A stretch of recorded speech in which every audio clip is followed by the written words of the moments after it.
Israel está a punto de vaciar a Gaza. El genocidio de Gaza es el mayor crimen de este siglo. Israel está a punto de llevar a cabo la mayor campaña de limpieza étnica desde el final de la Segunda Guerra Mundial. Desde el día 2 de marzo ha bloqueado toda entrada de alimentos y ayuda humanitaria en Gaza. Ha cortado la electricidad, de modo que la última planta desalinizadora de agua ya no funciona. El ejército israelí se ha apoderado de la mitad del territorio. Gaza tiene 40 kilómetros de largo y de 6 a 8 de ancho. Y ha puesto 2/3 de Gaza bajo órdenes de desplazamiento. Los ha convertido en zonas prohibidas, incluida la ciudad fronteriza de Rafah, que ahora está totalmente cercada por las tropas israelíes. El viernes, el ministro de Defensa Israel Katz anunció que Israel intensificará la guerra contra Hamás y utilizará toda la presión militar y civil, incluida la evacuación de la población de Gaza hacia el sur y la aplicación del plan de migración voluntaria del presidente de Estados Unidos, Trump, para los habitantes de Gaza. Desde que Israel puso fin unilateralmente al alto al fuego el 18 de marzo, que nunca fue respetado por Israel, Israel ha llevado a cabo incesantes bombardeos y lanzado proyectiles contra civiles, matando a más de 1.400 palestinos e hiriendo a más de 3.600 según el Ministerio de Sanidad palestino. Eso desde el 18 de marzo. Una media de 100 niños mueren diariamente según Naciones Unidas. Israel está al mismo tiempo incitando tensiones con Egipto para sentar lo que sospecho será la base de una expulsión masiva de palestinos al Sinaí egipcio. El ministro de Finanzas, Bezalel Smotrich, haciéndose eco de Katz, dijo que Israel no levantaría el bloqueo total hasta que Hamás fuera derrotada y los 59 rehenes israelíes restantes fueran liberados. No entrará en Gaza ni un grano de trigo, prometió. Pero nadie en Israel ni en Gaza espera que Hamás, que ha aguantado la diezma de Gaza y las matanzas masivas sostenidas, se rinda o desaparezca. La cuestión ya no es si los palestinos serán expulsados de Gaza, sino cuándo serán expulsados y a dónde irán. Al parecer, los dirigentes israelíes se debaten entre expulsar a los palestinos por la frontera con Egipto o enviarlos a países de África. Estados Unidos e Israel se han puesto en contacto con 3 gobiernos de África, Sudán, Somalia y la región escindida de Somalia conocida como Somalilandia, para discutir el reasentamiento de los palestinos víctimas de la limpieza étnica. Las consecuencias de una limpieza étnica a gran escala pues serán catastróficas, van a poner en peligro la estabilidad de los regímenes árabes aliados de Washington y van a desencadenar tormentas de protestas en todos los países árabes. Probablemente supondrá la ruptura de las relaciones diplomáticas entre Israel y sus vecinos Jordania y Egipto, que ya están al borde de la ruptura y van a acercar a toda la región a la guerra. Las relaciones diplomáticas han caído a su punto más bajo desde la firma de los acuerdos de Camp David de 1979. Las embajadas israelíes en El Cairo y Amán están prácticamente vacías y el personal israelí se ha retirado por motivos de seguridad tras la incursión del 7 de octubre de Hamás y de otras facciones armadas palestinas en Israel. Egipto se ha negado a aceptar las credenciales de Uri Rodman, que es el nombrado embajador israelí el pasado septiembre. Egipto no nombró un nuevo embajador en Israel cuando el anterior, Khaled Hazmi, fue destituido el año pasado. Las autoridades israelíes acusan a Egipto de violar los acuerdos de Camp David al aumentar su presencia militar y construir nuevas instalaciones militares en el norte de Sinaí. Acusaciones que Egipto considera falsas. El anexo del Tratado de Paz permite la presencia de más material militar egipcio en el Sinaí. El ex jefe del Estado Mayor israelí, Herzi Halevi, advirtió lo que él llama la amenaza a la seguridad de Egipto. Katz afirmó que Israel no permitirá que Egipto viole el Tratado de Paz que se firmó entre ambos países en 1979. Y funcionarios egipcios señalan que es Israel quien ha violado el tratado al ocupar el corredor Filadelfia, también conocido como el eje Salaudín, que discurre a lo largo de la frontera de 14 kilómetros entre Gaza y Egipto y que se supone que está desmilitarizado. Cada acción israelí a lo largo de la frontera de Gaza con Egipto constituye un comportamiento hostil contra la seguridad nacional de Egipto. Eso lo declaró el general egipcio Mohamed Rashad, que es el ex jefe de la inteligencia militar. Lo dijo al diario en lengua árabe Ashar al-Wasat. Dijo, Egipto no puede quedarse de brazos cruzados ante tales amenazas y debe prepararse por todos los escenarios posibles. Funcionarios israelíes están pidiendo abiertamente el traslado voluntario de palestinos a Egipto. El miembro de la Senet, Avigdor Lieberman, declaró que al desplazar la mayoría de los palestinos de Gaza al Sinaí egipcio, pues eso es una solución práctica y eficaz. Contrastó la alta densidad de población, porque resulta que Gaza es uno de los lugares más densamente poblados del planeta, con las vastas tierras sin explorar al norte del Sinaí egipcio, y señaló que los palestinos comparten una cultura y una lengua comunes con Egipto, lo que hace natural cualquier deportación. También criticó a Egipto porque supuestamente se beneficia económicamente de la situación política actual, como mediador entre Israel y Hamás, y obtiene beneficios de las operaciones de contrabando a través de los túneles y el paso fronterizo de Rafah. El día 17 de octubre del 2023, el think tank israelí Instituto Misgaf para la Seguridad Nacional, formado por antiguos militares y funcionarios de seguridad israelíes, publicó un documento en el que pedía al gobierno que aprovechara la oportunidad única y poco frecuente de evacuar toda la franja de Gaza y reasentar a los palestinos en el Cairo con la ayuda del gobierno egipcio. Un documento filtrado del Ministerio de Inteligencia israelí proponía reasentar a los palestinos de Gaza en el norte de Sinaí y construir barreras y zonas de seguridad para impedir su regreso. Cualquier expulsión se produciría probablemente con rapidez, con las fuerzas israelíes que ya están replegando sin piedad a los palestinos en las zonas de contención en Gaza, llevando a cabo una campaña sostenida de bombardeos contra los palestinos atrapados mientras crean porosos portales de evacuación a lo largo de la frontera con Egipto. Ello supondría un enfrentamiento potencialmente letal con el ejército de Egipto, lo que pondría instantáneamente en crisis al régimen egipcio de Abdel Fattah, que ha calificado de línea roja cualquier limpieza étnica de los palestinos de Gaza. De ahí a un conflicto regional habría un paso muy corto. Israel se ha apoderado de territorio en Siria y el sur del Líbano como parte de su visión del Gran Israel, que incluye la ocupación de tierras en Egipto, en Jordania, en Arabia Saudí, codicia los yacimientos marítimos de gas frente a las costas de Gaza y ha presentado planes para construir un nuevo canal que evite el canal del Suez y conecte el puerto israelí de Eilat, en bancarrota, en el Mar Rojo, con el Mar Mediterráneo. Estos proyectos exigen vaciar Gaza de palestinos y poblarla de colonos judíos. La ira de la calle árabe, una ira de la que he sido testigo en los últimos meses durante mis visitas a Egipto, Jordania, Cisjordania y Qatar, estallará en una furia justificada si se lleva a cabo la deportación masiva. Estos regímenes, simplemente para aferrarse al poder, se verán obligados a actuar. Los atentados terroristas, ya sean de grupos organizados o de lobos solitarios, proliferarán contra objetivos israelíes y contra objetivos occidentales, especialmente de Estados Unidos. El genocidio es un sueño de reclutamiento para los militantes islámicos. Washington e Israel deben en algún nivel comprender el coste de este salvajismo, pero parece como si lo aceptaran, tratando tontamente de borrar a los que han expulsado de la comunidad de naciones, a los que se refieren como animales humanos. ¿Qué creen Israel y Washington que ocurrirá cuando los palestinos sean expulsados de una tierra en la que han vivido durante siglos? ¿Cómo creen que responderá a un pueblo desesperado, privado de esperanza, de dignidad y de una forma de ganarse la vida que está siendo masacrado por uno de los ejércitos tecnológicamente más avanzados del planeta?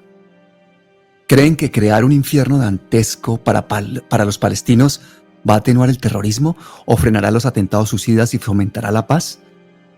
¿No se dan cuenta de la rabia que recorre Oriente Próximo y de cómo implantarán un odio hacia nosotros que perdurará durante décadas? El genocidio de Gaza es el mayor crimen de este siglo. Volverá para atormentar a Israel.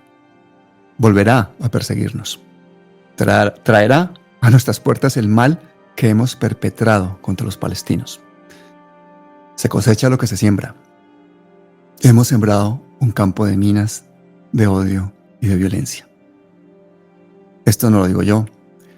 Esto lo dice Chris Deches, es un artículo publicado por Rafael Porch y reproducido en el diario Red con su permiso. Y con eso ya tienen ustedes al día lo que está pasando en este momento en Gaza. la situación con Israel. Así que vamos a empezar. Ya están aquí César Andrade y Emerson. Les voy a dar la entrada para que vean ustedes este documental. Y así en pocos minutos tienen ustedes todo el contexto completo de lo que está pasando en Palestina. Estos son palabras mayores.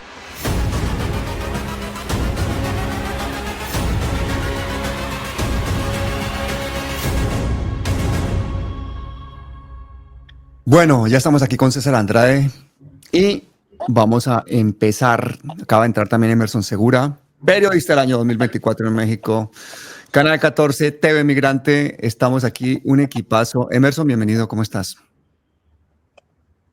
¿Qué tal, Pablo? César, un gusto estar aquí. Abrazo grande. Yo tengo que pedirte disculpas, Emerson, públicamente porque hicimos una grabación el otro día de uno de los capítulos. Nos hackearon porque a continuación hicimos una entrevista con activistas pro-Palestina de Inglaterra y se borraron esos capítulos. No pudiste aparecer, trabajaste y jamás se van a ver a la luz, pero hoy estás con nosotros, así que te lo agradezco inmensamente. No, al contrario, Pablo. Y bueno, esperemos, vamos a ver cómo le va a porque tampoco está suavecito este episodio, así que toda la intro que diste, así que esperemos que todo bien. La mayor parte de mis problemas han venido desde que empecé a hacer los vídeos a raíz del genocidio palestino. Se bajaron a la tercera parte de las visualizaciones del canal. A muchísima gente no le sale la campanita, no le alertan de los vídeos, hacen un shadow banning clarísimo. Me han mandado un montón de alertas de YouTube, etcétera, etcétera. Así que esperamos problemas con este vídeo también. Gente, la única forma que tenemos de defendernos de todo esto es que ustedes hagan este contenido viral lo antes posible. César, ¿qué nos podemos esperar del episodio de hoy? El capítulo se llama Netanyahu, el nuevo exterminio.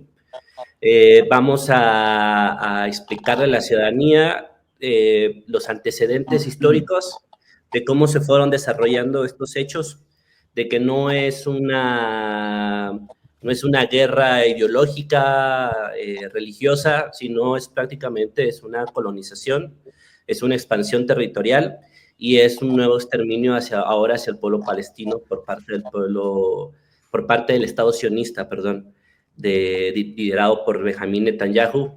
Hablaremos del origen de este personaje, cuáles son las características de esta política expansionista colonialista del sionismo y haremos un breve conteo histórico de los antecedentes de finales del siglo XIX, principios del siglo XX y el momento actual en que se está viviendo este genocidio por parte de Israel hacia el pueblo palestino, ¿no? Genial. Cierras tú la serie documental con este capítulo y cada capítulo ha sido una obra de arte.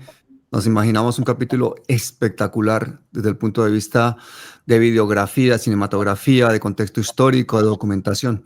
Emerson, ¿tú qué le dirías a la gente que dice, oiga, ¿y ustedes para qué están pronunciando siquiera el nombre de genocidio cuando saben que les pueden borrar el canal? ¿Para qué se meten a pelear por un pueblo que está tan lejos si es que estamos en Latinoamérica fregados también? ¿Qué le dirías a toda esa gente que dice, ese no es nuestro problema? Sí, justamente creo que en un momento frente a la censura, ¿no? Frente a la censura disfrazada de algoritmo, frente a este fascismo digital que estamos viendo, que también, como podemos ver, no, digamos que no está exento de ciertas oligarquías que pues están, digamos que dominando qué se puede ver y qué no. Ahí es donde nace, ¿no? Donde radica la importancia de una serie como esta de regresiones, el ascenso de las ultraderechas y pues del fascismo, el retorno del fascismo en el mundo. Y como bien señalas, ¿no? Esta cruzada del odio no es exclusiva, en esta ocasión veremos lo que sucede con Israel, pero no es exclusiva, ¿no? No es exclusiva este modelo político que pretende aislar, que pretende estigmatizar a las personas, al que es diferente, ¿no? Lo vemos en los Estados Unidos con las persecuciones, las deportaciones diarias, lo vemos en Italia, lo vemos en Hungría, lo vemos también en Argentina, lo vemos en ciertos sectores de la sociedad colombiana, ¿no? Que persisten estos embates donde lo que buscan es justamente normalizar un modelo político del odio, ¿no? Y obviamente en este capítulo, ya lo decía César, vemos cómo está en el centro, ¿no? Este nuevo exterminio, este genocidio, que pues pretende ser una limpieza étnica, ¿no? Y que esto no sucedió de la noche a la mañana, sino que viene de un contexto y también de una estructura de poder que viene de tiempo, ¿no? Y que ahora, lamentablemente, pues Netanyahu persiste en el poder gracias a pues su aliado tradicional, Estados Unidos, y a una pues gran coalición también al interior. Nos vamos a acercar para ver qué es lo que sucede al interior de Israel y quiénes sostienen justamente a Bibi, como le llaman también a Benjamín Netanyahu. Bueno, gente, pues entonces contamos con ustedes para que esto se haga viral, a pesar de toda la fuerza increíble del sionismo en los medios hegemónicos de comunicación a nivel mundial. Son ustedes los que hacen la magia. Estos señores han hecho los contenidos. Por favor, pónganle muchísimo cuidado, compartan, háganlo viral. Empieza el último capítulo de la serie del ascenso de las extremas derechas en el mundo. Esperamos que con esto el progresismo, el pacifismo y la lucha del sur global por un mundo mejor dé un paso adelante. Pónganle cuidado.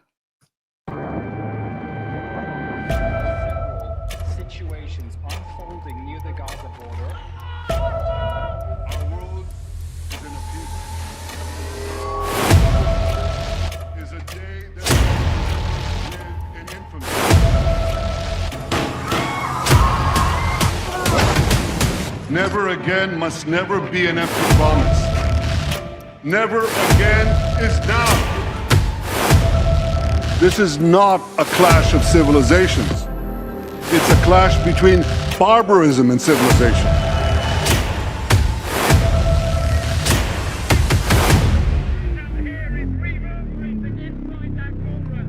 El conflicto palestino-israelí, que desde octubre de 2023 se ha transformado en un genocidio irreversible en la Franja de Gaza, es también el resultado efectivo del accionar de los gobiernos de ultraderecha en Israel, intensificado bajo el liderazgo de Benjamín Netanyahu.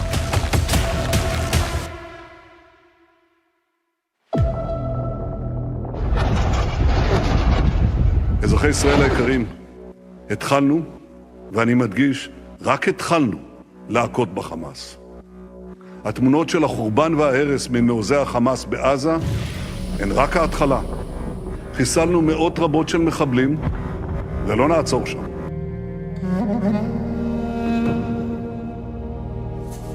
El apodado Bibi conquistó a la opinión pública de los Estados Unidos, su principal aliado en la región, con su carisma. En su rol diplomático, Netanyahu empleó la Hasbara, un término hebreo utilizado por Israel y por grupos ultranacionalistas para difundir las políticas de colonización y ocupación en Palestina, así como para promover la imagen de Israel como un país respetable en el ámbito internacional.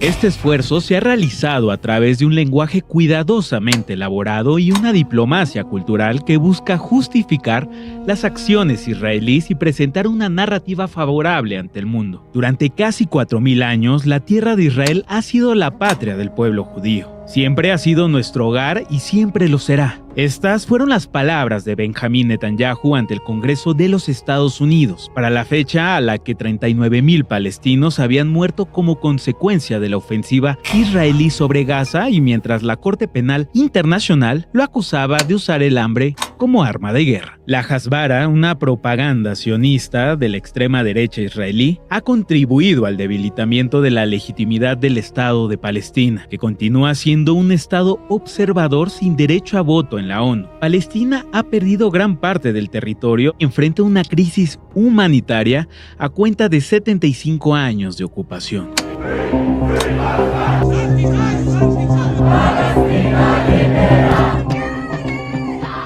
Palestina era una colonia británica pluriétnica y multicultural, es decir, convivieron allí diferentes etnias de diferentes religiones, especialmente de las 3 religiones monoteístas semitas que manejan como un lugar común Jerusalén. el Islam, el judaísmo y el cristianismo. Su territorio comprendía lo que hoy es Israel y Palestina juntos. Sin embargo, con la llegada de multitudinarios grupos de judíos refugiados desde 1882, con las primeras persecuciones antisemitas que se gestaban en Europa, se generó la idea de crear un estado para esta migración, impulsada por el movimiento sionista.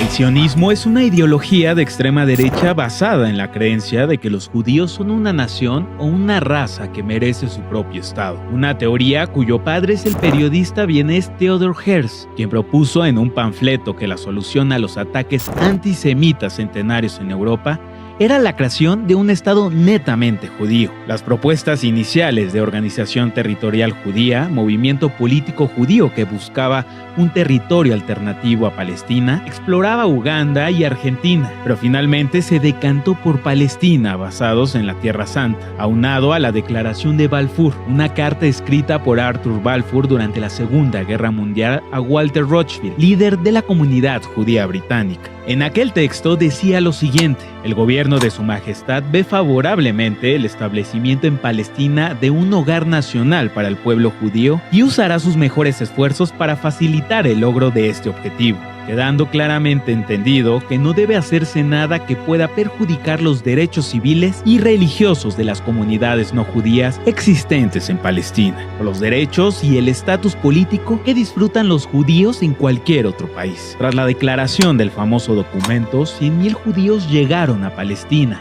y en la década de 1930, los árabes iniciaron revueltas ante la inminente colonización. Desde diciembre de 1947 hasta mediados de mayo de 1948, los grupos paramilitares sionistas desplazaron y expulsaron permanentemente a más de la mitad de la población palestina de 220 aldeas. En este periodo ocurrió la masacre de Deir Yassin. Con este antecedente, estalló la primera guerra árabe-israelí, que inició con la Nakba, que significa catástrofe en árabe. Las autoridades de ocupación británicas habían anunciado que pondrían fin a su mandato en Palestina la víspera del 15 de mayo de 1948. 8 horas antes, David Ben Gurion anunció en Tel Aviv lo que los dirigentes sionistas llamaron una declaración de independencia, antes de que Palestina pudiera hacerlo. Así, Palestina perdió su territorio e Israel su independencia.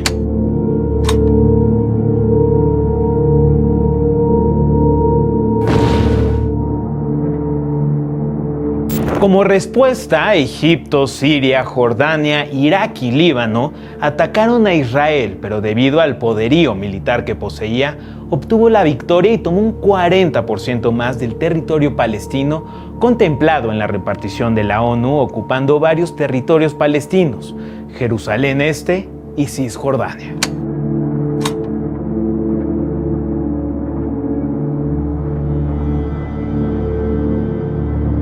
La Palestina árabe desapareció y se dividió el territorio entre Israel, Jordania y Egipto en orden de mayor porcentaje de territorio. Casi 1 millón de palestinos fueron obligados a exiliarse. En diciembre de 1948, la ONU exigió la repatriación de los refugiados y la restitución de propiedades, pero no tuvo ningún acato. En la década de 1960, se crea la Organización para la Liberación de Palestina, la cual centralizó las corrientes y partidos en un frente político y militar para enfrentar el expansionismo colonialista de Israel.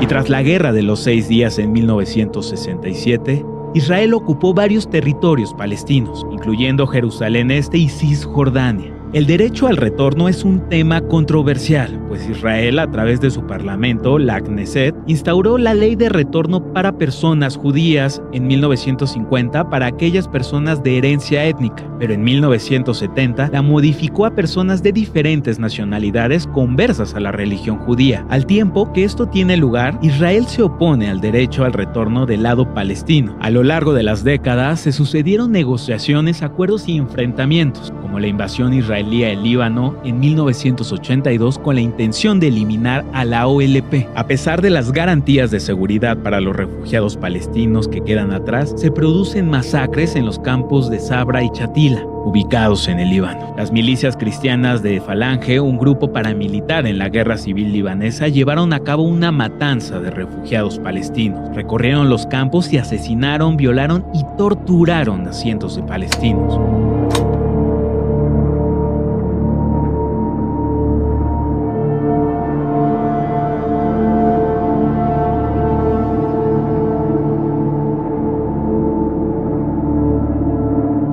En 1987 se dio la primera intifada o levantamiento en el campo de refugiados de Jabalilla en la Franja de Gaza, luego de que un vehículo militar israelí atropelló y mató a varios palestinos.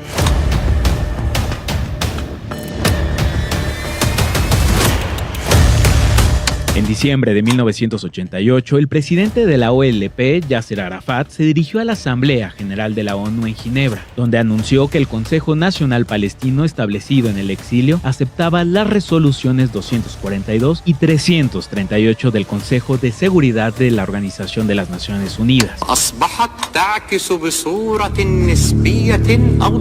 las cuales abogaban por una paz basada en el reconocimiento mutuo y la resolución del conflicto árabe-israelí. Este importante gesto allanó el camino para la Conferencia de Paz de Oriente Medio que se celebró en Madrid en 1991. En 1995, un golpe devastador para el proceso de paz ocurrió cuando el primer ministro israelí, Isaac Rabin, quien era un defensor de los acuerdos, fue asesinado por un ultranacionalista israelí. El año siguiente, en 1996, las elecciones en Israel fueron ganadas por el nacionalista conservador Benjamín Netanyahu, quien se oponía abiertamente a los acuerdos de Oslo y adoptó una postura más dura hacia los palestinos. Durante su mandato se suspendieron muchas de las iniciativas de paz iniciadas con Rabin, lo que generó tensiones tanto dentro de Israel como en la comunidad internacional. La situación empeoró aún más en 2000, cuando el líder de la oposición israelí Ariel Sharon realizó una visita a la explanada de las mezquitas, un sitio sagrado para musulmanes y judíos, lo que fue visto por los palestinos como una provocación directa. Este acto desencadenó una reacción violenta y provocó el inicio de la Segunda Intifada, un levantamiento palestino que se caracterizó por enfrentamientos más intensos y una escalada de violencia entre los pares. La Segunda Intifada duró varios años y marcó el final de la fase más optimista del proceso de paz. Las últimas conversaciones con Israel que lideró Yasser Arafat fueron en julio del 2000. Estaban paralelas a la Segunda Intifada, lo que le valió una política de deslegitimación por parte de Israel en la esfera internacional. El primer ministro Ariel Sharon confinó a Arafat desde diciembre de 2001 en sus oficinas de Ramallah en medio de amenazas de expulsarlo e incluso acabar con él.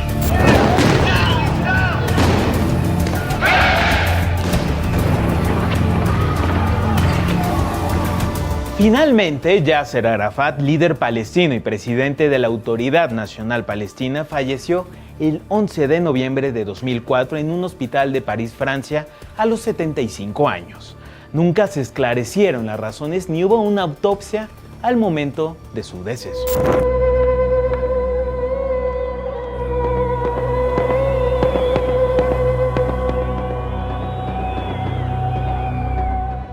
Con la muerte de los firmantes de los acuerdos de Oslo, murieron las posibilidades de hacer la paz estable y duradera. Triunfó el discurso sionista sobre la población israelí y el mundo. La ultraderecha y el ultranacionalismo se nutrieron del enemigo externo para sujetarse en el poder. El apellido original de Benjamín Netanyahu es Mileikowski, porque su padre era polaco, hijo de sobrevivientes del Holocausto. Benzion Mileikowski cambió su apellido por uno hebreo que él mismo inventó. En 1978, tras la universidad, Netanyahu llegó a la televisión estadounidense con un apodo, Ben Nitai. Al regresar a Israel, se unió al partido de extrema derecha Likud, donde rápidamente escaló posiciones, convirtiéndose en el líder del partido a los 42 años y así convirtiéndose en la persona más joven en la historia del país en ocupar el cargo de primer ministro en 1996. A partir de 2007, Israel intensificó el bloqueo económico de Gaza, restringiendo el acceso a recursos y afectando gravemente su economía. Además, su alianza con Estados Unidos ha respaldado políticas de expansión territorial, incluyendo la construcción de asentamientos judíos en Cisjordania,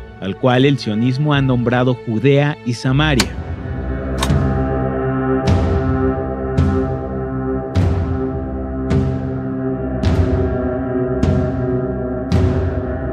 La ocupación de Cisjordania, incluida Jerusalén Oriental y la Franja de Gaza por Israel, ha dado lugar a violaciones sistemáticas de derechos humanos en contra de su población.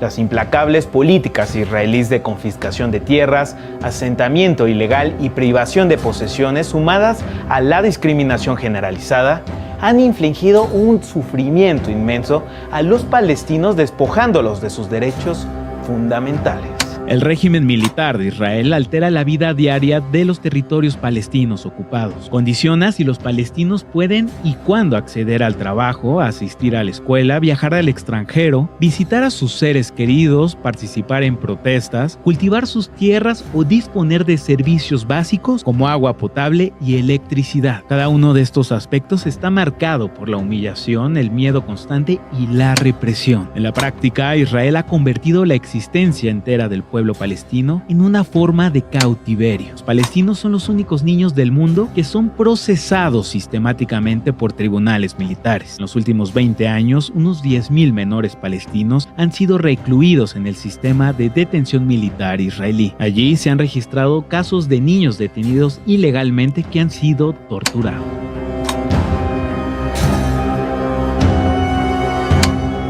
Además de esto, Israel ha adoptado un complejo entramado de leyes militares para reprimir la expresión del desacuerdo con sus políticas, y altos cargos públicos han tachado de traidores a los israelíes que abogan por los derechos de la población palestina. En 2021, Netanyahu perdió el poder, pero por movimientos políticos en el Congreso volvió a ser elegido como primer ministro en 2022 y se convirtió en el mandatario de Israel más longevo en el cargo. Su partido, Likud, se consolidó como la primera fuerza con el apoyo de los ultraderechistas del sionismo religioso y las dos formaciones ultraortodoxas. El 7 de octubre de 2023, miles de personas de Gaza, coordinadas por Hamas, invadieron comunidades del sur de Israel, matando a más de 1.200 personas y secuestrando a más de 250.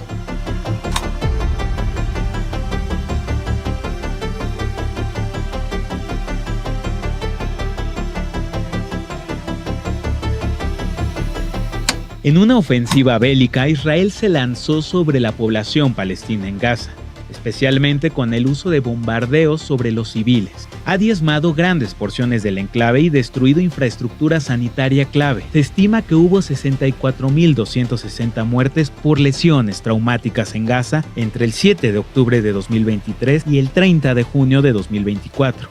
Para la extrema derecha de la coalición de Benjamín Netanyahu, la posibilidad de una tregua sería una catástrofe e incluso llaman a continuar en la guerra en la Franja de Gaza. Sin embargo, del otro lado, familiares de los rehenes en poder de Hamas están presionando al gobierno israelí para que traigan a casa a sus seres queridos. Actualmente, tanto Benjamín Netanyahu como el mismo Donald Trump han expresado su deseo de ocupar completamente Gaza y expulsar a los sobrevivientes palestinos. Dentro del mismo Israel, la situación causa desconcierto, pues queda clara la posición del actual gobierno en terminar con la llamada limpieza étnica sobre el territorio palestino. El ministro de Diásporas Judías, Amichai Chikli, reunió en Jerusalén a numerosos representantes de partidos de ultraderecha europeos, varios de ellos identificados con posiciones y actitudes que oscilan entre neonazis y posfascistas.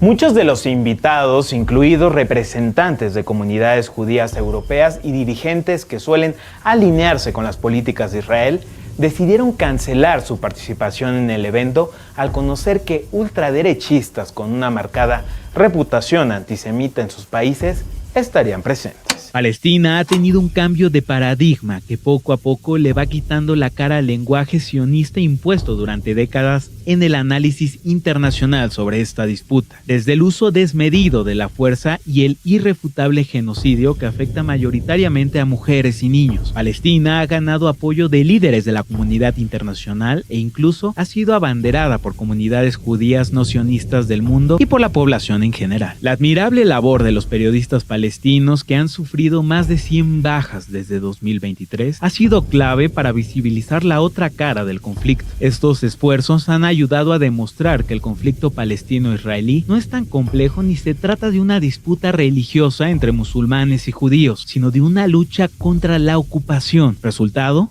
de un proyecto colonial. Aunque la lucha por la libertad palestina sigue vigente, su futuro depende de una serie de factores globales y locales que aún permanecen inciertos, lo que deja abierta la pregunta sobre si se logrará una solución justa y duradera.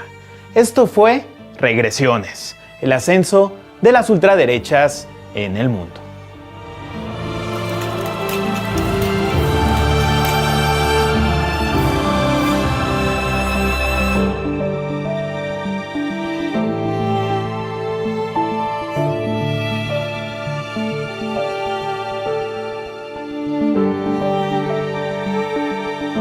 Me parece que la serie documental nos deja en suspenso a todos. Nos pones ante un desafío en el que tenemos que ser autodidactas, pero también nos pone a pedirte que continúes. Y yo quiero felicitarte de verdad porque el esfuerzo que has hecho es increíble. Sí, muchas gracias, Pablo. Pues esa es la idea, es continuar haciendo ese tipo de producciones a través de la televisión pública, no solamente en México, sino transmitirlo a otras latitudes. Que la televisión pública sea una ventana literalmente a la posibilidad de alfabetizar a las audiencias y poder llegar a audiencias también jóvenes, ¿no? Que ya han alejado, ahí se mete un audio, que se han alejado de la televisión pública y que tenemos que rescatarlas y meterlas también a que vean ese tipo de contenidos. Es de suma importancia, ¿no? Sí. Probablemente con la llegada de jóvenes a las direcciones de la televisión, por lo menos en México, como Emerson Segura, seguiremos en esa labor de crear estos contenidos y que tengan una cualidad que le llamamos multiplataforma, es decir, que tenga un formato que te permita ser transmitido o emitido en televisión, pero que tenga las cualidades para poder ser trasladada a los medios digitales, como lo que estamos haciendo ahora. Genial. Y que además la calidad del mismo audio y los efectos auditivos que tienen estas producciones sean también incluso trasladadas a podcast o a la radio pública. Excelente. Esa es la labor, esa es la idea, por eso estoy acá en este proceso, y es poder acceder a los medios públicos precisamente para poder reforzar la comunicación y trasladar un pensamiento mucho más crítico y objetivo con respecto a lo que está ocurriendo en el mundo, ¿no? Entonces, sí. Esa es la idea, eso es principalmente. Excelente. Vamos a ver si Emerson se consigue conectar porque tiene problemas de señal. Pero a mí me gustaría decir que la mentira, pues, es un arma de guerra y que un estado belicista como es Israel, pues, miente sin escrúpulos. Miente todo el tiempo, miente desde hace muchos años. Se han escrito muchas veces la historia y ellos la reescriben y se han convertido en víctimas. Nuevamente, a pesar de ser los victimarios, han utilizado el hecho de que ellos han sido víctimas del holocausto al que les sometieron los nazis para ahora justificar una serie de acciones en las que ellos defienden el derecho a hacer lo que están haciendo. Eso me parece una guerra cultural, aparte de la guerra que estamos viendo del genocidio de los movimientos militares. Me parece que es una cosa que tenemos que tener en cuenta todos. El mundo entero ha tenido que guardar silencio por múltiples razones. Yo tengo aquí compañeros de YouTube, de progresistas, que no quieren hacer los programas encadenados que hacemos los domingos, etcétera, porque les da miedo que les cierren sus canales por hablar del genocidio palestino. Y anteponer los intereses personales a un hecho tan terrible como que estén bombardeando niños, mujeres, personal sanitario, que llevemos decenas de miles de muertos, posiblemente cientos de miles de muertos, porque no se sabe ni cuántos tenemos. Y en este canal hay una lista completa de vídeos sobre Israel. Pues yo creo que no se puede decir no lo vi, porque lo estamos viendo en directo, primer genocidio que vemos en directo en redes sociales, en la historia, yo creo que de la humanidad, porque antes no existían tampoco y no podemos negarlo. Entonces, esto de que es un pueblo elegido y que tiene derecho a hacer este tipo de cosas cuando es una guerra colonial, cuando es una guerra de ocupación de 70 años, además con el apoyo de 600 millones de cristianos evangélicos alrededor del mundo que los apoyan y que piensan ingenuamente que al final los judíos van a aceptar a Jesucristo cuando, según los propios libros sagrados de los judíos, dicen que vendrá, pero después de un apocalipsis y de que sometan a todos los pueblos de la tierra en la madre de todas las batallas, César, que esto parece una cosa surrealista. Ahí entró Emerson, vamos a dejarlo entrar. Precisamente eso que mencionas, esa manipulación mediática es un proyecto que ellos inventaron, que es en términos comunicacionales muy efectivo, que se llama el Hasbará, que es precisamente lo que se inicia hablando en este capítulo, ¿no?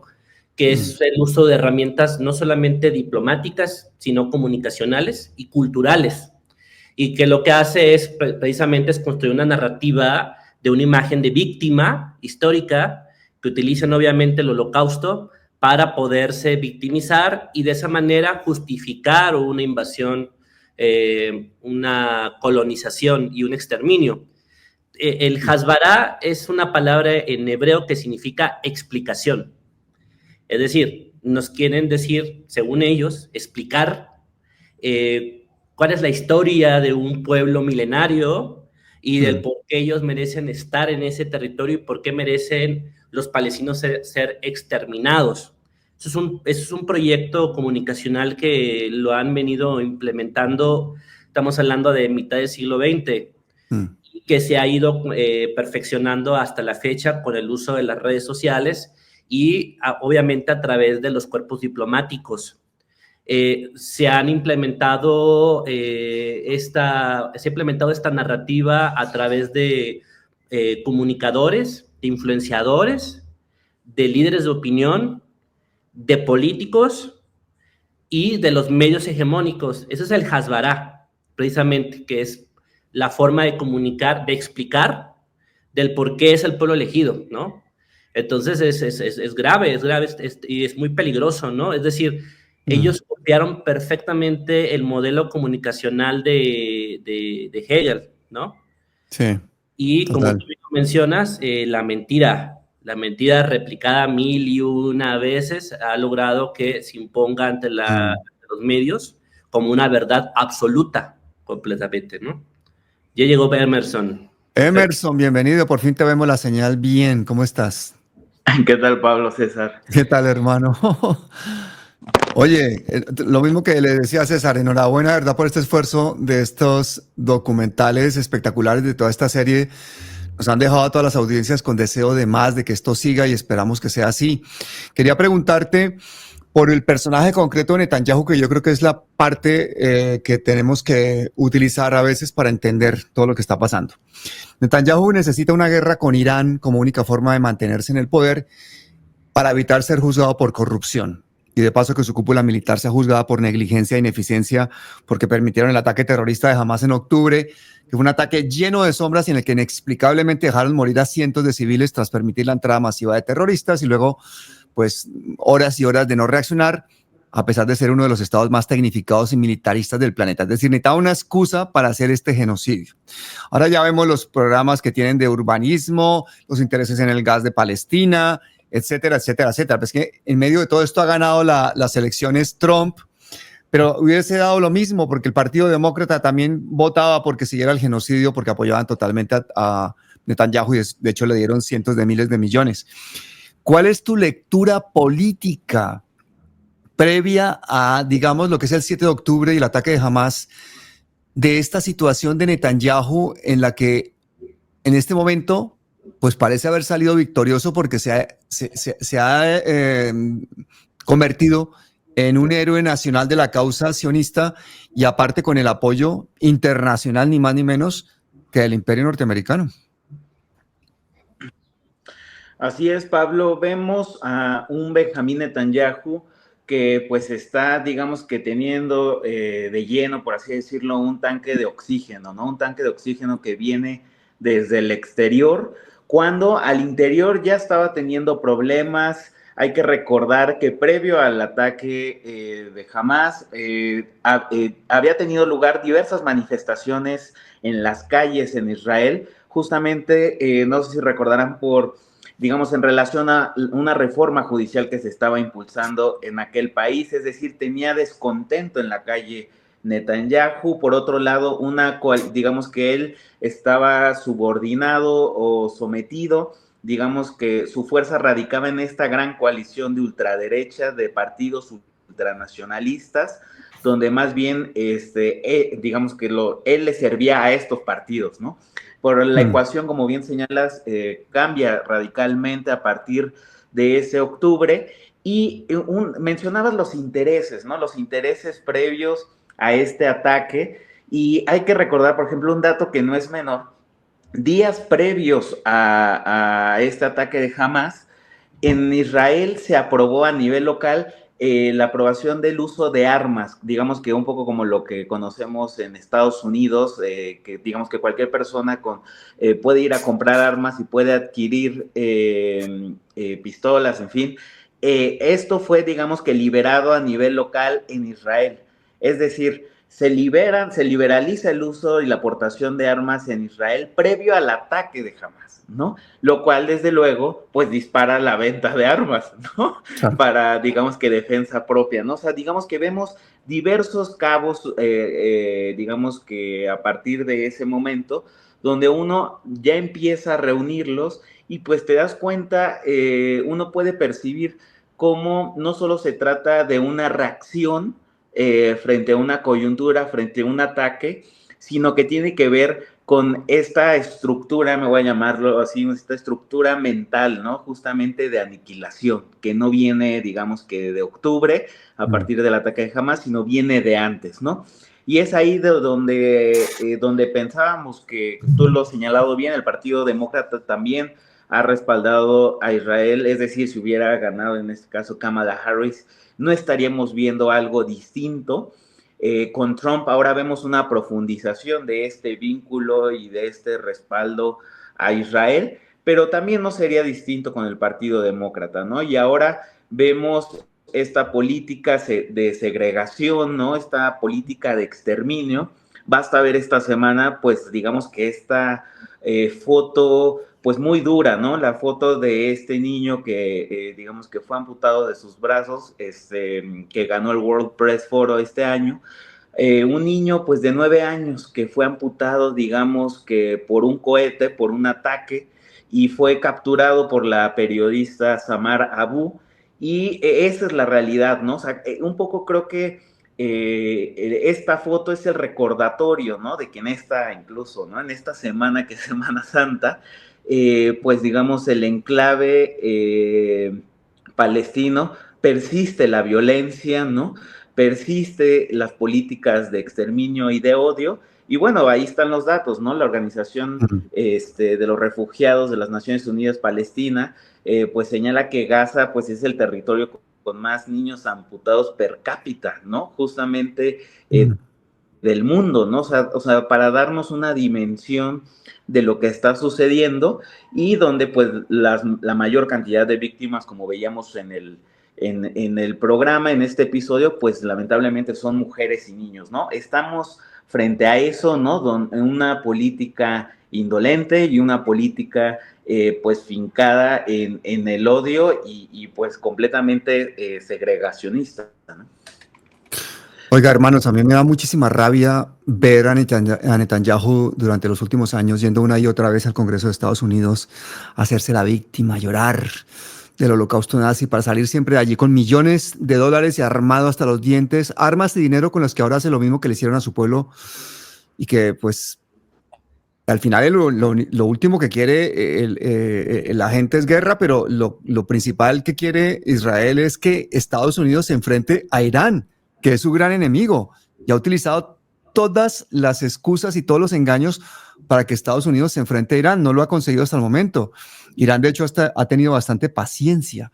Recordemos que Israel ha asesinado científicos nucleares iraníes en Teherán, han volado fábricas en Irán, han matado a generales y a oficiales iraníes en Siria, en Líbano, en Irak, todo con impunidad.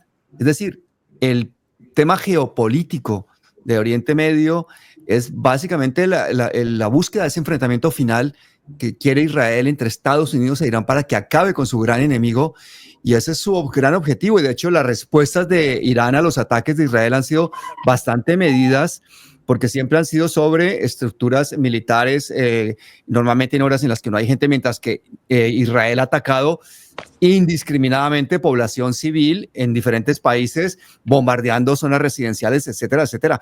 Pero lo que ha dado mucho también la vuelta a la tortilla es que la aparición de los misiles hipersónicos por parte de Irán pues ha cambiado la situación que tenía Israel, digamos, de ser pues absolutamente poderoso militarmente, porque ha mostrado su fragilidad. Recordemos que los ataques a las bases de Nevatín, que está muy cerca de la base central de Ramona, que es perteneciente al programa de armas atómicas no declaradas de Israel, eso fue un antes y un después porque mostró la fragilidad de Israel desde el punto de vista militar. Un estado, además, que es un estado pequeño, que está rodeado de enemigos y que depende absolutamente de la ayuda de Estados Unidos. Entonces, la única salida que tienen Netanyahu y estos locos es la huida hacia adelante y la guerra total para ellos convertirse en el gran Israel. Entonces, yo quiero que tú me hagas pues un pequeño análisis geopolítico de esa situación, César. ¿Cómo lo ves tú allá desde México? Pues mira, desde México me parece que todavía falta mucha información para que se pueda realmente crear una conversación en torno a él. Si bien hay voces que sí tienen bastante alcance mediático, hay voces académicas, intelectuales, periodistas, todavía falta una conversación mucho más profunda respecto al conflicto. Es decir, no solamente el hecho de que haga falta voces, sino también la apertura de los medios para que se logre eso. Hasta hace poco podría decirte que solamente he visto en Canal 14, que es el canal que rige el SPR, donde Emerson Segura y el presidente Genaro Villamil están presentes, he visto una conversación mucho más profunda y mucho más crítica con respecto al conflicto que se está viendo, ¿no? De ahí en fuera no lo he visto en los medios, obviamente los medios hegemónicos no se va a avalar de eso. Cero. Ellos están a favor del exterminio, claro. Y solamente en canales alternativos, como YouTube o otros medios digitales, es que se habla sobre este conflicto, ¿no? Es que se habla sobre el exterminio en Gaza.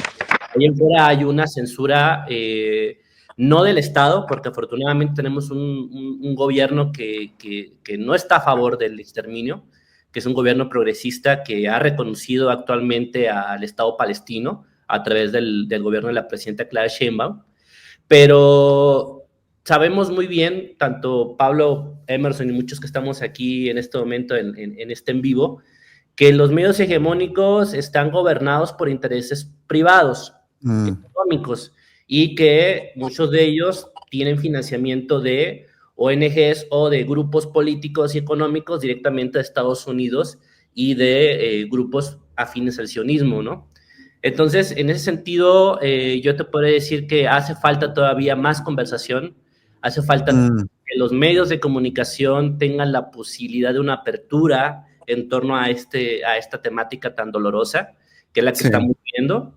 Pero desde mi punto de vista, como una persona crítica y que sí ha estado pendiente en este momento histórico de la humanidad, es que, como bien lo mencionas, ese bombardeo en respuesta al ataque del Estado sionista hacia Irán sí fue un antes y un después. Se demostró que la cúpula de hierro sí tenía, obviamente, carencias y que sí podía ser destruido por una potencia como la potencia iraní, con este tipo de nueva tecnología que, al parecer, los israelíes no conocían a la perfección. Y se habla mucho de que Irán estuvo previamente haciendo algunas pruebas balísticas con armamento que Israel sí conocía. ¿Qué es lo que provocó? Cuando ellos lanzaban estos misiles, que obviamente la cúpula de hierro sí lograba detener, generó que el Estado israelí pudiera, pues, un poco como desestabilizarse en ese sentido, y cuando ya tuvieran desgastado su arsenal de defensa, es cuando lanzan estos misiles hipersónicos para demostrar que Irán sí podía atacar ante una posible ofensiva iraní, ¿no? Entonces, eso también habló de que ya no hay un Estado completamente hegemónico en términos armamentísticos, sino que también hay otros estados que sí pueden responder ante ese tipo de ataques, ¿no? Pero eso también es muy riesgoso, porque eso también provoca que nueva tecnología militar sea trasladada al Estado de Israel y que sea ejecutado de manera muy peligrosa hacia los pueblos, ¿no?, árabes que están alrededor de Israel para demostrar la hegemonía tanto política como militar, ¿no? Entonces es lo que yo te puedo decir, ¿no?, con respecto Qué a bueno. Pero fíjate que nosotros en Colombia, que somos el único país que ha roto relaciones comerciales con Israel y nuestro presidente ha llamado genocida clarísimamente con todas sus letras a Benjamín Netanyahu, el único canal en que prácticamente se habla de esto es RTVC, que es el canal, la televisión pública colombiana, y era gracias sobre todo a Mauricio Jaramillo Jacir, que era, pues que ahora es vicecanciller y que antes estaba de presentador allí. Pero en general los canales colombianos privados y toda la televisión colombiana pues no hablan de estas cosas, o hablan sobre habla la versión, digamos, de Estados Unidos de todo esto. Pero hay casos y cosas concretas que yo creo que la gente que nos está escuchando en Latinoamérica tiene que saber.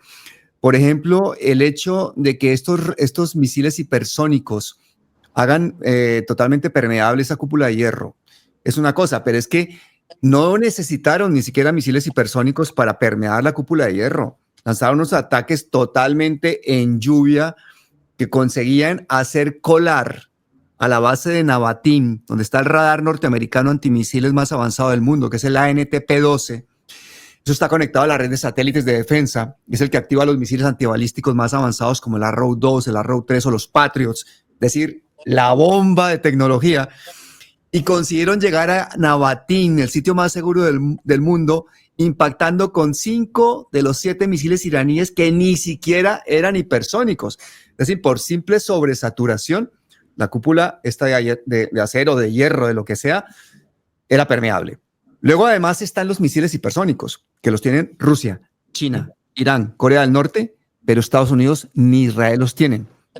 Y esos son totalmente destructivos para Israel. No tienen forma de defenderse de esto. Es decir, la superioridad de Estados Unidos ante Irán depende del uso de armas nucleares.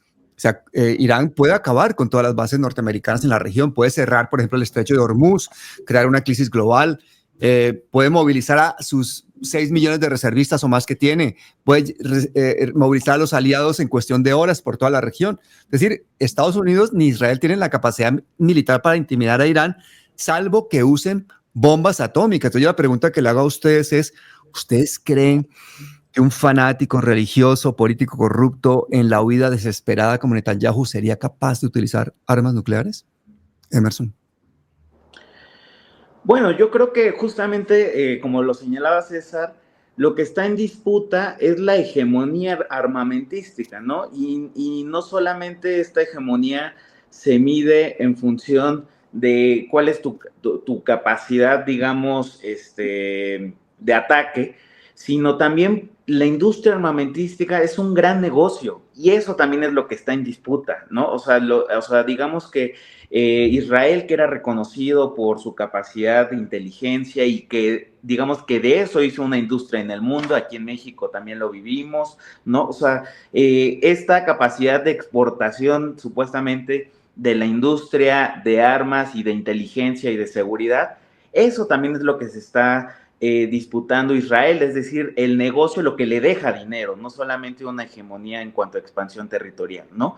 Y pues tan solo hace un par de días veíamos que Israel, por ejemplo, había tenido errores en cuanto al lanzamiento de un misil, ¿no? O sea, había, digamos que lanzado un misil a su mismo territorio, ¿no? O sea, digamos que esa estructura también es la que se está fracturando y yo creo que este reacomodo o nuevo orden o desorden mundial, creo que pues desde luego resurgen las conversaciones y las preguntas como las que acabas de hacer sobre las armas nucleares, sobre esta capacidad disuasiva que tienen realmente los países, pensando en China, pensando en Rusia, pensando desde luego en los Estados Unidos, y yo creo que el proyecto trumpista va a determinar digamos, hasta qué punto va, lamentablemente, a escalar esto, ¿no? O sea, se va a ver la escala bélica y digamos que va a estar determinada por la función de los aliados en Medio Oriente, ¿no? O sea, creo que también el corazón de los Estados Unidos, el arreglo institucional y político de pasado de la segunda mitad del siglo XX está en duda, y ese acuerdo pasaba por, ante la capacidad destructiva, ¿no? Y autodestructiva que tenían los países, pues digamos que se desincentivaba el conflicto. Y ahora ese arreglo, ese acuerdo está en duda, ¿no? Y yo creo que por eso resurgen este tipo de dudas. Habrá que ver cómo avanza justamente Israel, a ver cómo justamente también Putin se realinea en sus intereses en Medio Oriente, y pues en función de eso, digamos que pues continuará o no el conflicto o escalará, ¿no? No, y si escala, se mete en Rusia y China. Acuérdate que Rusia está cooperando con Irán para mejorar todo su sistema de defensa a cambio del apoyo militar de Teherán en Moscú con el tema de la guerra de Ucrania. Y China también, es decir, no estamos hablando de una escalada a nivel regional, sino sería una escalada a nivel mundial. Los intereses militares que tienen los países en la región pues son relativamente escasos hasta el momento en el que se movilice Rusia y se movilice China. La escalada de esta guerra económica con China, esta guerra de Ucrania que tiene a Europa totalmente sometida a los intereses de Estados Unidos y de la OTAN, y que ha convertido a Europa en un estado totalmente, en un continente servil y militarista, que le están pidiendo aquí en este momento a los países que sumados den 800.000 millones de euros más para una guerra que ya ha ganado Rusia, que no tiene ningún otro objetivo que pues seguir ingresando dinero para las corporaciones militares norteamericanas, una vez que se ha volado el Nord Stream 2, con lo cual Europa empieza a comprar el gas licuado a un precio un 40% mayor que lo que estaba haciéndolo a Rusia y ahora a los norteamericanos. Es decir, toda esta cosa tan sin sentido de un gasto disparado militar a nivel mundial, una llegada de Trump fascista a los Estados Unidos, una escalada mundial en la que solo se habla de atacar, atacar, atacar. Y curiosamente la última palabra que se escucha es la paz, hermano. Es que parece increíble que estando en el siglo XXI, el ser humano tenga que ver a los dirigentes de los países más importantes solo hablar de guerra, solo hablar de armas, solo hablar de ataques. ¿Y qué pasó con la diplomacia, César? ¿Qué pasó con la palabra paz? ¿Qué pasó con los movimientos pacifistas a nivel internacional? Pues la paz siempre ha sido un tema presente que nunca se ha respetado. Es decir, no basta con decir queremos paz, no basta con las movilizaciones, no basta con el esfuerzo de algunos líderes políticos en el mundo, porque al final lo que está por encima de la paz son los intereses económicos, intereses de poder para controlar los territorios. Entonces la paz al final, yo lo veo de una manera muy negativa, nunca ha sido posible. Nunca hubo paz después de la Primera Guerra Mundial, mucho menos hubo paz después de la Segunda Guerra Mundial.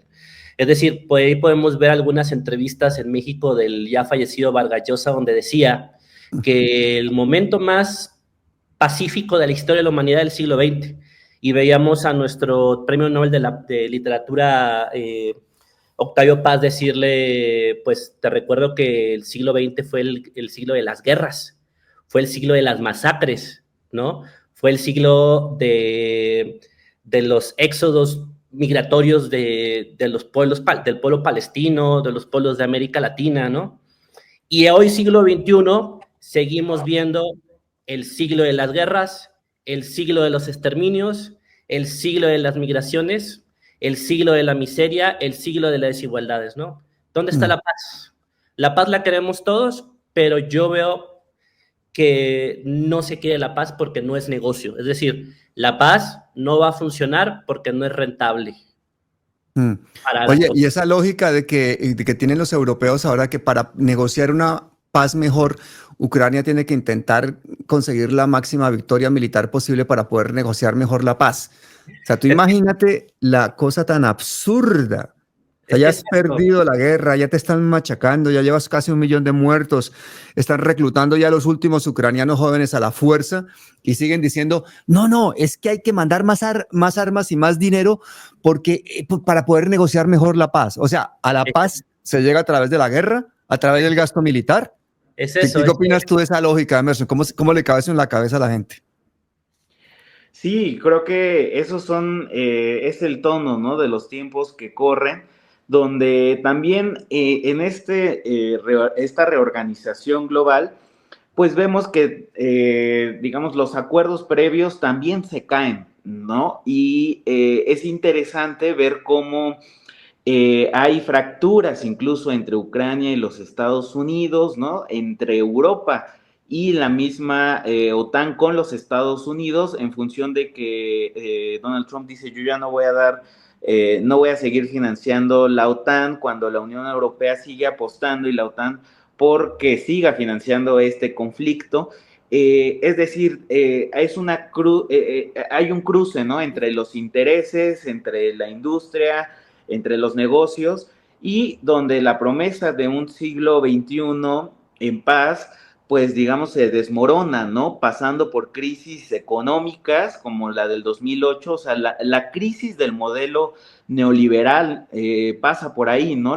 Donde es un cóctel explosivo. Tenemos la crisis económica de 2008, tenemos también una pandemia, ¿no? Digamos que profundizó las desigualdades en las sociedades, y conflictos que persisten, conflictos bélicos, conflictos territoriales, y donde vemos ya, digamos que aún una potencia, es decir, Estados Unidos, una potencia, dicen en declive, otros dicen, digamos, de caída, pero yo, digamos, me gusta llamarlo una potencia cansada, ¿no?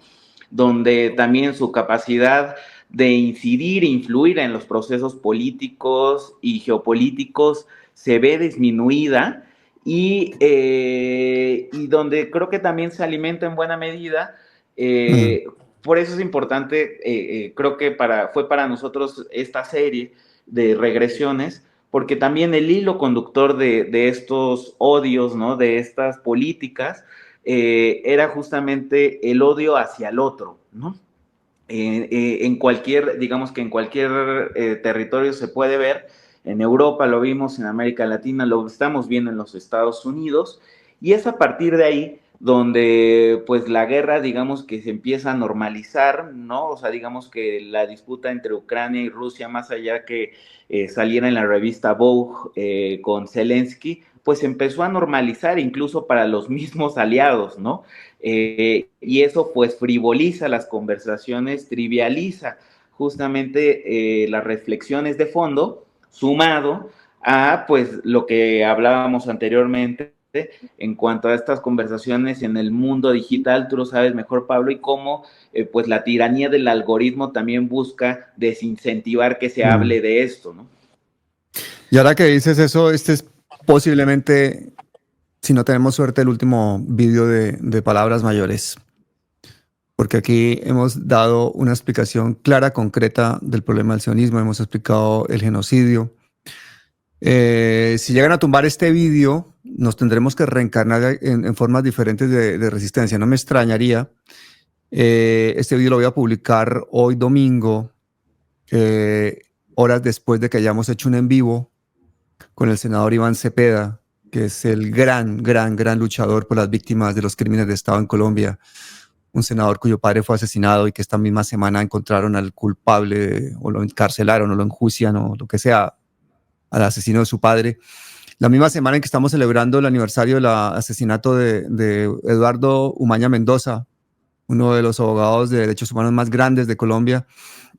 Y toda esa memoria, y aunque desaparezcamos unos y otros, siempre habrá gente que retome las luchas, y siempre habrá gente que haga resistencia, y siempre habrá una esperanza y una utopía por conseguir esa paz, que una paz no puede ser un equilibrio de terrores, como decía André Malraux. Una paz tiene que ser en base a justicia social. Por eso es tan importante defender el progresismo, el pacifismo en el mundo, un pacifismo que vaya de la mano del feminismo, del ambientalismo, porque no puede haber una justicia si no hay justicia ambiental, si no hay justicia para las mujeres.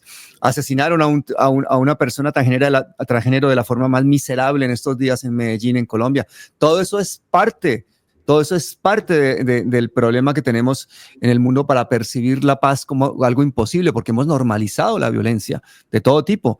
Por eso a mí me parece, y no sé, César, ¿qué opines? Que si Benjamín Netanyahu se convierte en un problema para la paz mundial, para el propio sionismo, es como la piedra en el zapato para Estados Unidos, es un pozo sin fondo para la economía de Estados Unidos y para la economía mundial. Esa guerra y ese genocidio lo estamos pagando todos. Ese genocidio lo estamos pagando todos.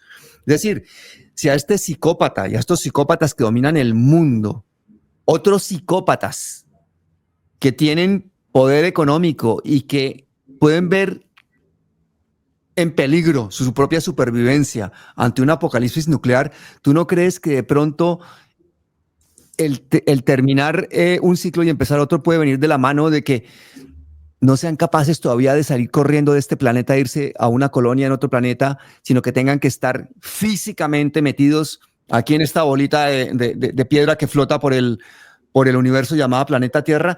Que si hubiese plan alternativo, muchos de estos psicópatas ya hace tiempo que se habrían largado, pero que en este momento, como no hay esa posibilidad, a pesar de que Elon Musk esté soñando con ello y Mark Zuckerberg y toda esta gente, les va a tocar, hermano, por fuerza, contener todo ese guerrerismo, ese militarismo. Es como que va a haber un equilibrio entre psicópatas para que consigamos la paz, ¿o tú crees que finalmente se va a cometer el error o va a suceder el accidente?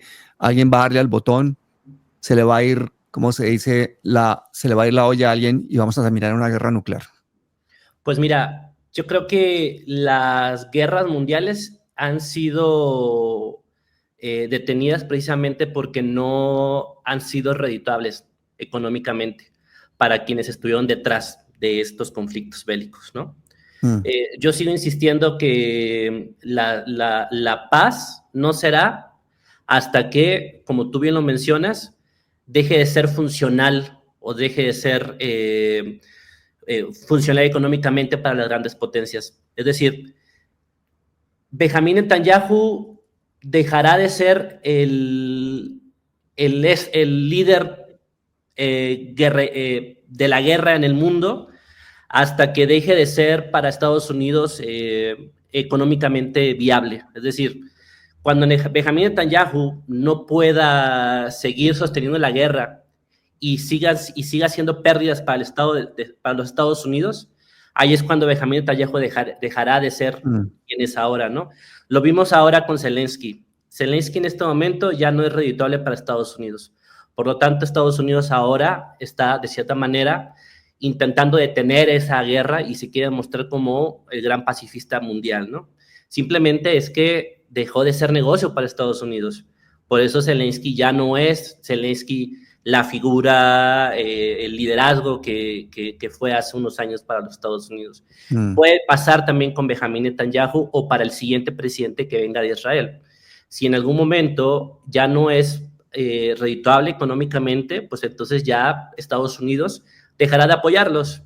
Y entonces entrarán en diálogos con Irán, entrarán en diálogos con Palestina o con los otros líderes de la región.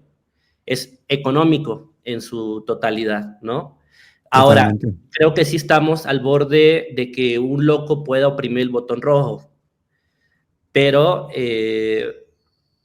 dependerá de muchos factores, ¿no? Para que eso ocurra. Yo creo que los Estados Unidos es el único que puede parar esta guerra, porque son los que iniciaron esta guerra. No fue Israel, fue Estados Unidos, ¿no? Y lo mismo es apropiarse de los territorios para poder insertar ahí su modelo económico. Y así es como funcionan las guerras, para también desplazar a las ciudadanías, para apropiarse de los territorios, ¿no? Claro, pero el problema es que ese modelo económico funciona en base a las guerras, a un aparato y unas corporaciones militares que necesitan alimentar el dragón interno que tienen y ese valor intrínseco que tiene el dólar como moneda de cambio, que es una moneda de fe fiduciaria, no está respaldada en oro. El único valor que tiene esa deuda externa norteamericana que tiene principalmente China es que esa deuda está respaldada en 800 bases militares alrededor del mundo y que todo ese gasto militar respalda toda esa maquinaria perversa, económica, militarista y de destrucción. Entonces, ¿qué esperanza nos queda a nosotros cuando nos damos cuenta de que el propio sistema económico mundial está atrapado en la guerra como un elemento no solamente de impulso, sino como un sustrato para generar actividad, y por eso los países enteros están inmersos en esas deudas eternas.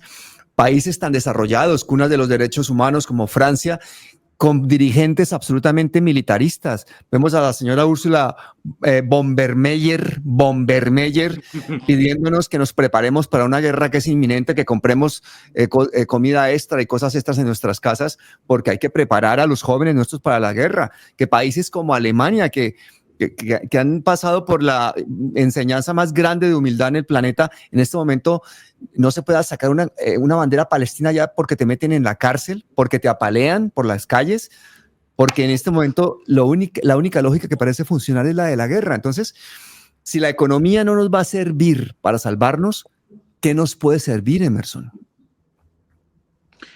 Yo creo que el terreno, ¿no? Justamente de lo simbólico, ¿no? Y de lo reivindicativo, por eso es muy importante, ¿no? Ahora vemos Estados Unidos cómo responde a China, digamos, ante su avance económico, o sea, que le están disputando ya la hegemonía económica y comercial, y bueno, responde con esta oleada de aranceles, incluyendo Argentina, ¿no? Y países que se han alineado a los Estados Unidos. Y yo creo que la defensa justamente en la realidad y no solo en el discurso de los derechos humanos, la defensa de la libertad de expresión, la defensa de justamente un modelo político que apueste por las libertades, pues va a ser justamente la excepción en un contexto donde hay liderazgos, como bien señalas, menguados, una Europa disminuida, ¿no? Donde vemos voces, digamos, estridentes y vociferantes. O sea, estoy pensando en Javier Milei, en Santiago Abascal de Vox en España, ¿no? O sea, vemos diversas voces que a partir de la estridencia quieren reivindicar el modelo trumpista. Y creo que frente a eso, por eso es muy importante desde mi punto de vista lo que está haciendo México, lo que está haciendo, o sea, como un faro, ¿no? De la defensa de los valores, del humanismo, ¿no? La presidenta y el entonces presidente López Obrador lo señalaba, ¿no? El humanismo mexicano no solo se trata de una política redistributiva hacia el interior y de justicia social, sino cómo se lleva eso también hacia el exterior, ¿no? Y creo que en ese sentido, actos y expresiones como las del presidente Gustavo Petro en función de este genocidio, con todas sus palabras como es, ¿no? Y también la postura mexicana sobre una política, pues, no intervencionista, una política pacifista, creo que son muy importantes, porque eso, digamos que, pues, se da en los liderazgos políticos de los países, ¿no? Más allá de esta, parece una conversación de cuatro, ¿no? Donde está Xi Jinping, Putin, Estados Unidos con Trump y Benjamín Netanyahu, ¿no? Y parece que no tenemos otros referentes y otras voces que lleguen a la discusión internacional, y yo creo que por eso sin duda es importante defender modelos políticos que apuesten hacia eso, hacia las libertades, hacia la democracia, hacia la profundización de políticas enfocadas pues a una justicia social, ¿no? Que eso es también pues el lastre de todos estos países derivados pues de un neoliberalismo rampante, ¿no? Que hoy pues tenemos como consecuencia pues liderazgos que buscan atacar a las minorías, que van a profundizar las desigualdades y que en nombre de la libertad pues están provocando grandes retrocesos, ¿no? Total, hermano, no nos queda sino recordar que desde allá arriba, desde el espacio, si miran a este planeta no se ven fronteras, pero en realidad el mundo está lleno de ellas, ¿no? Las hemos creado nosotros. Son barreras invisibles que nos dejan sin libertad, que nos hacen menos humanos. Barreras que si no es con resistencia no vamos a ser capaces de derrumbar. La guerra es nuestro mayor enemigo somos nosotros mismos. Podría desaparecer la raza humana, César, y en pocos meses o años el planeta volvería a ser verde. Volverían a circular toda clase de animales por las calles de Manhattan, por las calles de Hong Kong, por Tokio, por todas partes del planeta. ¿Por qué es tan difícil? Y ya creo que esto es para cerrar ya este programa y te agradecería que lo hicieras tú, que has sido el creador de esta serie. ¿Por qué es tan difícil? Pues tan difícil que los gobernantes de nuestros países, que los grandes poderes económicos, que son normalmente personas tan cultas, que han estado en las mejores universidades, a veces no entienden las cosas que puede entender un campesino analfabeta o un indígena o la persona más humilde, que es querer vivir en paz. Pues mira, yo creo que eso es desde mi opinión, ¿no? Quienes quieran estar en el poder por intereses personales o intereses económicos son un peligro para la humanidad, ¿no? Es decir, la política no está hecha para eso, sino para servirle al pueblo. Cuando un gobernante llega al poder con esa filosofía de vida, como algunos casos como Mujica o el presidente Andrés Manuel López Obrador o algunos otros líderes y lideresas en el mundo, es cuando realmente puede haber un cambio. Es cuando desde que llegan al poder tienen esa mentalidad, ¿no? Que abogan por la paz, abogan por la libertad, abogan por preservar los recursos naturales.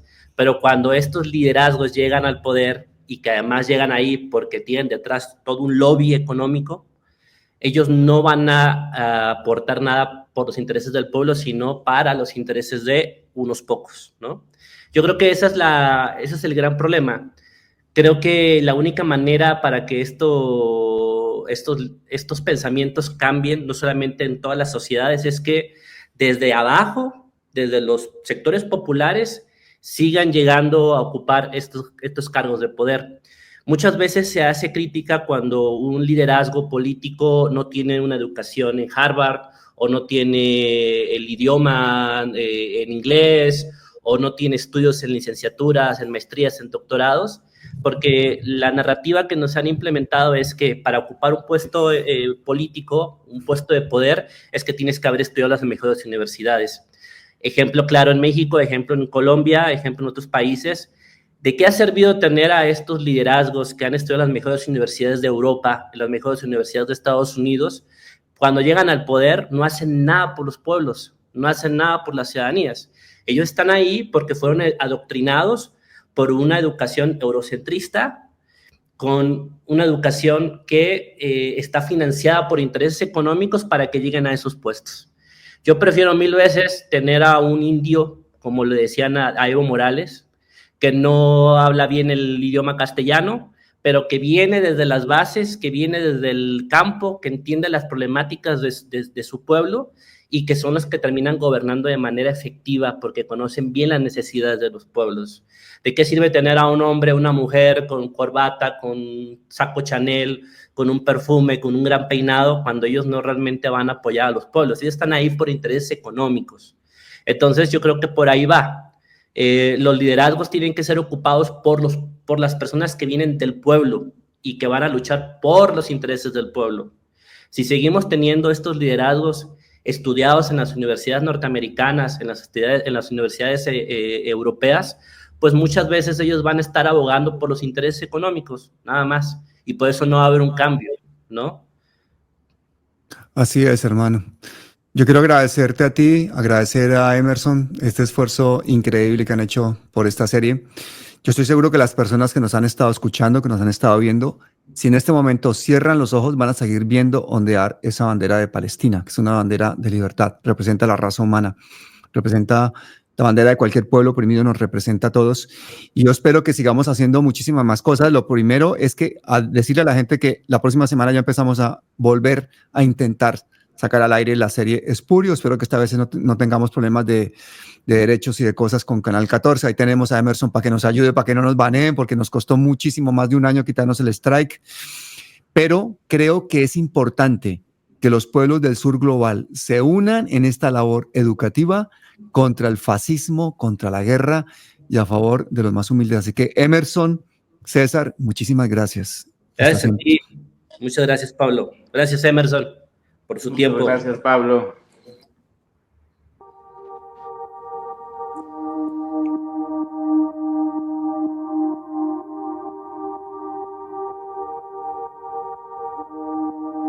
Esto son palabras mayores.